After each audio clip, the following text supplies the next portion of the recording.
संकल्प हिंदू राष्ट्र की आवाज तो हो चुकी है, आगाज हो चुकी है और अभी से हमारे ये मानना है कि ये हिंदू राष्ट्र है और इसके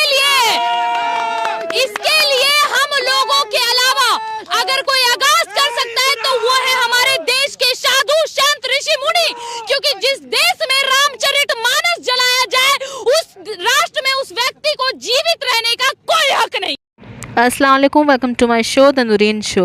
खुशबू पांडे का काम ही है मुसलमानों के ख़िलाफ़ नफ़रत फैलाना, मुसलमानों के ख़िलाफ़ जहर उगलना। आज इसकी नई वीडियो लेकर के आए हैं जिसमें इसने बहुत सारी बातें कही हैं जो आपको जाननी बहुत ही ज़्यादा ज़रूरी है। लेकिन कभी कभी कुछ चीज़ें ऐसी हो जाती हैं कि कुछ लोगों से इसका ऐसा सामना हो जाता है जो लोग इसके मुँह पे तमाचा मारने वाला काम करते हैं।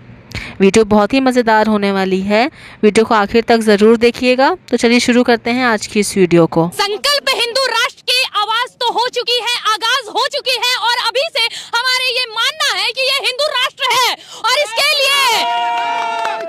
लिए हम लोगों के अलावा अगर कोई आगाज कर सकता है तो वो है हमारे देश के साधु संत ऋषि मुनि, क्योंकि जिस देश में रामचरितमानस जलाया जाए उस राष्ट्र में उस व्यक्ति को जीवित रहने का कोई हक नहीं।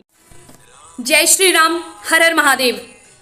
खुशबू पांडे, जिन्हें इस देश के लोगों ने हिंदू शेरनी का नाम दिया है, कम से कम इन्होंने उसे तो शेरनी नहीं कहा जो CA/NRC के समय रोड पे आके मुजरा कर रही थी, जो CA/NRC का विरोध ही नहीं कर रही थी, बल्कि उसके बाद तो कई नई खबर आई थी जो हमें और आपको बहुत अच्छे से मालूम है। कम से कम वैसी शेरनी का तो मुझे टैग नहीं दिया गया।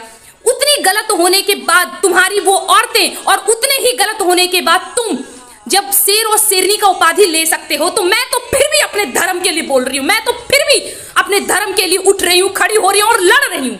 तो मुझे अगर शेरनी बोल दिया गया तो तुम्हें इतनी दिक्कत क्या है? जो मेरे समर्थन में नहीं है ना रहे, मुझे कोई दिक्कत नहीं है। मैं तुम्हारे अगेंस्ट नहीं हूं, मैं तुम्हारे विरुद्ध नहीं हूं, लेकिन इस देश में जो मेरे समर्थन में नहीं है, मैं उन हिजड़ों को भी एक चीज बता दूं, मैं उन्हें हिजड़ा इसलिए नहीं कह रही हूं क्योंकि वो मेरे समर्थन में नहीं है। मैं उन्हें ये बता रही हूं कि तुम लोग इतने नपुंसक हो कि तुम अपने इतिहास को भूल गए हो, ये भूल गए हो कि इस देश में हिंदुओं के साथ क्या हुआ है। लेकिन मैं उन मुगलई को भी अपने देश में नहीं रहने दूंगी, क्योंकि ये देश सर्वप्रथम हमारा है। हम के लोगों को बांटना चाहते हैं। आप कहते हैं कि भगवानी पहनते हैं, देखिए मैं पहनाता हूँ भाई को, भगवा ये लीजिए, और हम इनकी टोपी पहनते हैं, ये लीजिए। क्या दिक्कत है आपको इससे बताइए? ये हमारे देश की खूबसूरती है भाई साहब। हम इनकी टोपी लगाएंगे अपने सर पर, ये भगवा पहनेंगे, ये हमारे भाई है। बताओ क्या दिक्कत है? हम मंदिर भी जाते हैं, मस्जिद भी जाते हैं, हमें जो चीज दिखती है हम सबके आगे सजदा करते हैं, सर झुकाते हैं। आपको उससे आपत्ति क्या है ये बताइए ना भाई। मैंने टोपी पहनी नहीं, आपत्ति सिर्फ एक देश के नेताओं को। आपको कोई आपत्ति? मैंने आपकी टोपी लगाई, आपको भगवा से कोई आपत्ति है? एक बात आप मुझे बताइए, किसी को कोई आपत्ति नहीं है। आपत्ति सिर्फ इस देश के सियासती नेताओं को है, जो लोग सिर्फ हमारे देश के अंदर रहकर इस तिलक और टोपी के नाम पर नफरत फैलाते हैं। एक बात आप मुझे बताइए, अब इस व्यक्ति ने भगवा डाल दिया गले में, अब क्या कहेंगे आप इसको? क्या है ये है? और अभी यहाँ पर अगर इसने टोपी भी लगा ली तो बताइए अभी से आप क्या कहेंगे? क्या ये कलर भाजपा का है? ये भगवा जो है ये भाजपा का है क्या भगवा? इस भगवा कलर को मोइनुद्दीन चिश्ती पहना करते थे, जिसे जाफरान कलर कहा जाता है। इन्हें क्या पता? ये जाहिल है।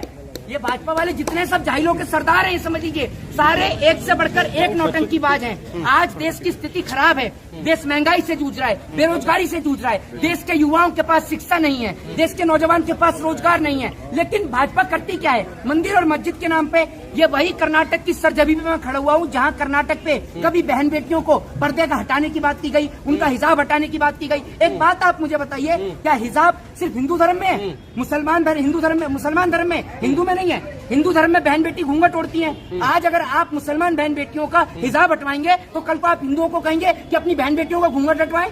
क्या है ये थोड़ी चल रहा है। आप सियासत करिए, सियासत करना एक राजनेता का काम होता है। ये चाहते हैं सिर्फ लोगों का ध्यान हिंदू और मुसलमान की ओर तरफ रहे। ये पहले इस देश के नेता हैं जो इस देश को बर्बाद करने में। उम्मीद है वीडियो आपको पसंद आई होगी। वीडियो पसंद आई हो तो वीडियो को लाइक करिएगा और हमारे चैनल को जरूर से सब्सक्राइब करिएगा।